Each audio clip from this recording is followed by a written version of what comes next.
शाहजहाँपुर खरखरिया मस्जिद bus stand Shahjahanpur में कल हुज्जाज इकराम की तरबियती कैंप का 7वां दिन था। इस मौके पर 4 अप्रैल 2024 को हाजी तनवीर अहमद खान साहब एवं इसराइल अहमद खान साहब भोपाल से अपनी दूरदर्शन की टीम के साथ शाहजहाँपुर आए और उन्होंने प्रोजेक्टर के जरिए इंडिया से लेकर हज मुकम्मल होने तक पूरे सफर की बहुत ही बारीकी से ट्रेनिंग दी। देखिए ये डॉक्टर आबिद अली मदनी की खास रिपोर्ट।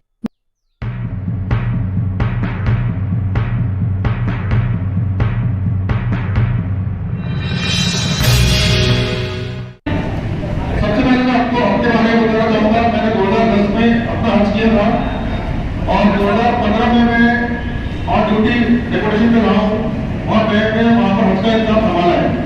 हज के इंतजाम में मैं बेटे को डिपार्टमेंट संभालता था। उसके बाद मैं 2016 से कंटिन्यू हज किया हूँ और हर साल हज कमेटी की तरफ से ट्रेनिंग दे रहा हूँ। तो मैंने वहाँ पर जो तकलीफें देखी, हाजियों की तकलीफें देखी, और हाजी ऐसे होते हैं जो जिनको मालूमात कम होती है, बिना मालूमात के हज पे चले जाते हैं और मालूमात नहीं होने की वजह से वो अच्छे से हज नहीं कर पाते। इतना पैसा खर्च करते हैं, कम से कम 3-4 लाख रुपए आप खर्च करके हज पे जाते हैं, तो हज करने के बाद उस हज को अच्छे से कर पाए हो, ये हमारा मेन मकसद होता है। कई कंट्रीज ऐसे जैसे इंडोनेशिया में साल भर हाजियों की ट्रेनिंग होती है। ट्रेनिंग के बाद साल के आखिर में उनका इम्तिहान होता है। उस इम्तिहान में जब वो पास होते हैं, जब उनको हज का मौका मिलता है। लेकिन हमारे इंडिया में कैसा है, हमारा इंडिया में पहले हाजी का सिलेक्शन हो जाता है, उसके बाद फिर उसकी ट्रेनिंग शुरू होती है। उल्टा सिस्टम है। सिस्टम जबकि ऐसा होना चाहिए कि ट्रेनिंग साल भर हो, उस इम्तिहान में जो पास हो जाए उसको हज का मौका मिलना चाहिए। ये तरीका सही तरीका है, मैंने जो देखा है इंडोनेशिया का। लेकिन हमारा सिस्टम उल्टा है। लेकिन फिर भी अगर आपने आने वाले टाइम में भी हज की कोशिश कर रहे हैं आप, जैसे आपका नंबर ये आया है कल, अगले साल हो सकता है आपका या अगले 2-3 साल बाद आपको हज पे जाने की गुंजाइश है। अगर आने वाले साल में आप हज पे जाना चाहते हैं तो हज की जो ट्रेनिंग कैंप होते हैं वो ट्रेनिंग कैंप अटेंड करना चाहिए। आप लोगों में से इस साल हज पे कौन जा रहे हैं? माशाल्लाह सभी जा रहे हैं। तो यहाँ पर जो हज पे नहीं जा रहे हैं वो मौजूद नहीं है। आप मौजूद हैं? आप मौजूद हैं? अच्छा जी जी। देखिए हम कभी हम हज की ट्रेनिंग में जा रहे हैं तो आसपास के लोगों को भी लेके आए साथ में, क्योंकि उनको जब लेके आएंगे तो उनके अंदर जज्बा पैदा होगा उसमें जाने के लिए, और वो ट्रेनिंग करेंगे तो उनको सीखने को मिलेगा। 2024 के लिए जो हाजी हज पे जा रहे हैं 1,75,000 25 हाजी जा रहे हैं इसमें, जो इसका कोटा है, जिसमें से करीब 1,40,000 20 हाजी जो है वो हज कमेटी जा रहे हैं और 35,000 5 हाजी जो है पीटीओ जाएंगे, प्राइवेट हज पे जाएंगे। हज की जो टाइम पीरियड है मीना और अराफात के लिए 8वें जिलहज्जा से 13 जिलहज्जा तक है, ये यानी 14 जून से लेकर 19 जून तक रहेगा ये, जिसमें लगभग 468 प्रशासनिक एवं मेडिकल ऑफिसर, मतलब गवर्नमेंट के अधिकारी और मेडिकल ऑफिसर जाएंगे और हर 300 हाजियों पर एक आदमी इंचार्ज तैनात किया जाएगा। अब आज से पहले आपने बहुत सारी हज की ट्रेनिंग अटेंड की होगी, इससे पहले आपकी ट्रेनिंग चल रही थी, उस समय काफी मालूमात आपको मिल चुकी होगी। हो सकता है कुछ मालूमात आपको मैं दोबारा बता दूं तो आपका रिवीजन उसमें आपको याद हो जाएगा वो चीज, अगर आपको दोबारा बताऊं। हो सकता है कुछ नई चीजें भी आपको सीखने को मिल सकती हैं आज की तारीख में। तो सबसे पहले तो यह है कि आप है ना पैदल चलने की प्रैक्टिस कर लीजिए। अगर आप पैदल कम चलते हैं तो पैदल चलने की प्रैक्टिस आप कर लीजिए, क्योंकि आपको रोजाना कई किलोमीटर पैदल चलना पड़ेगा। अगर हल्की कसरत कर सके तो और अच्छी बात है। अगर आप हवाई चप्पल नहीं पहनते हैं, हवाई चप्पल अगर आप नहीं पहनते हैं, कहीं ऑफिस में काम करते हैं, जूते पहनने की आदत है आपको, तो आप हवाई चप्पल पहनने की आदत डाल लीजिए, क्योंकि वहां पर आपको पूरे टाइम हवाई चप्पल पहनना पड़ेगी। तो हो सकता है कि आप नई चप्पल खरीद के ले जाए यहाँ से और हवाई चप्पल पहनने की आदत नहीं डाली आपने, तो आपके पैर में उससे चोट लग जाए या पैर में कहीं छाला हो जाए, तो हवाई चप्पल की आदत डाल लीजिए आप। एहराम मारना सीख लीजिए। एहराम को बांधने का मतलब यह है कि हमारे यहाँ मध्य प्रदेश में, एमपी में जो अलग अलग शहर हैं वहां पर तहमत या लुंगी नहीं बांधी जाती। लुंगी या तहमत नहीं बांधते हम लोग। ज्यादातर जो साउथ के जो इलाके हैं वहां पर लुंगी बांधी जाती है। तो लुंगी और एहराम में कोई ज्यादा फर्क नहीं है। तो जो लोग लुंगी बांधते हैं उनको एहराम की आदत होती है, मतलब एहराम बांध सकते हैं। लेकिन हम लोग लुंगी का इस्तेमाल नहीं करते तो हमको एहराम बांधना नहीं आता और ना ही उसकी प्रैक्टिस है।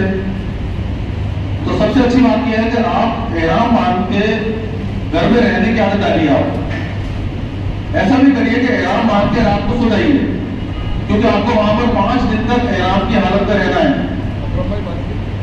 5 दिन तक एहराम की हालत में रहना है, 24 घंटे।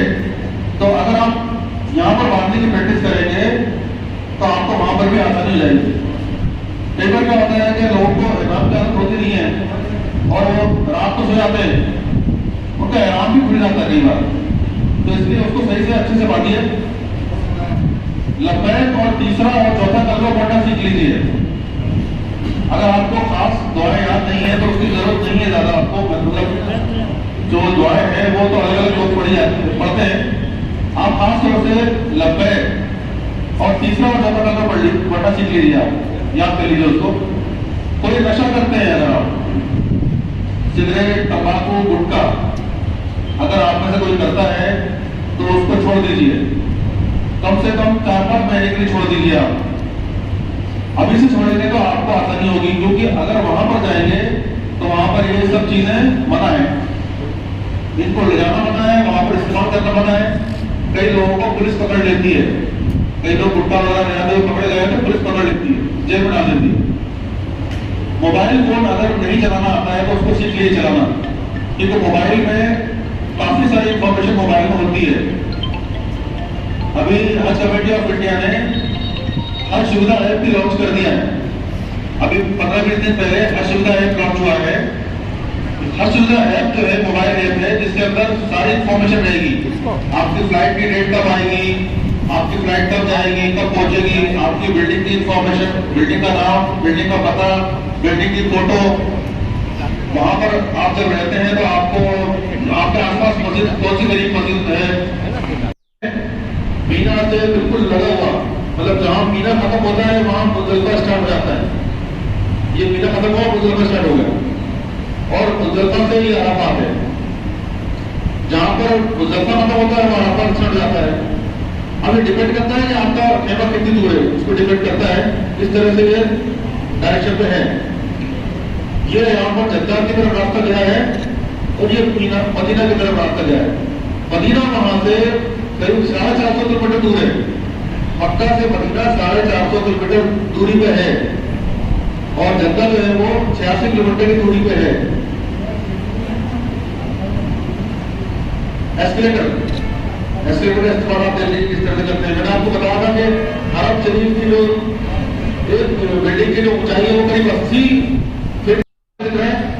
ये जुमैदिया है, ये शहर आमिर है, शहर आमिर। ये अजयाब है, अजयाब। मिसबला है, ये सब मिसबला है, मिसबला। यहाँ पर ऊपर जो ऊपर पड़ा है ये जर्बल है और ये हाफायर है। पहले हमारा दफ्तर जो यहाँ पर था, इंडिया एडमिशन का दफ्तर यहाँ पर था, अब वो अजीजिया में चला गया है।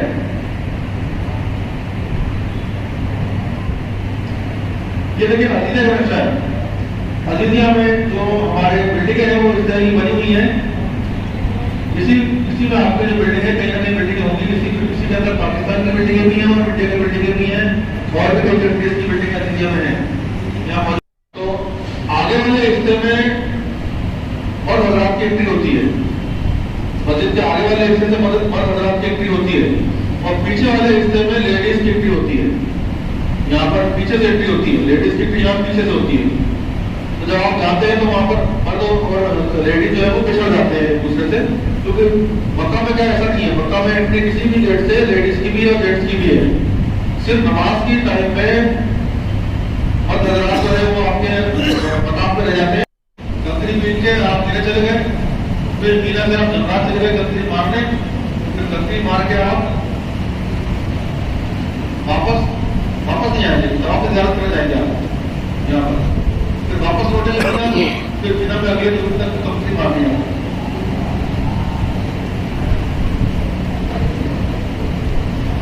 लेकिन ये मैंने आपको बताया था कि मीना में जाने के लिए सामान रखना है, जरूर दवाएं, उसको खाने का सामान, मेरा पास या से दिलाया है। इस तरह के टिकट मिलेगा आपको। ट्रेन के टिकट इस तरह के मिलेंगे, ये प्लेटफॉर्म पर 1 का टिकट है, ये प्लेटफॉर्म पर 2 का टिकट है, ऐसे 3 का भी होगा। ये टिकट बांट रहे हैं आपको, कमरे में आकर टिकट देके जाएंगे, जो आपके मरीज का आपको, तो आपको टिकट यहाँ पर देके जाएंगे। ये टिकट आपको पट्टे बांटना है।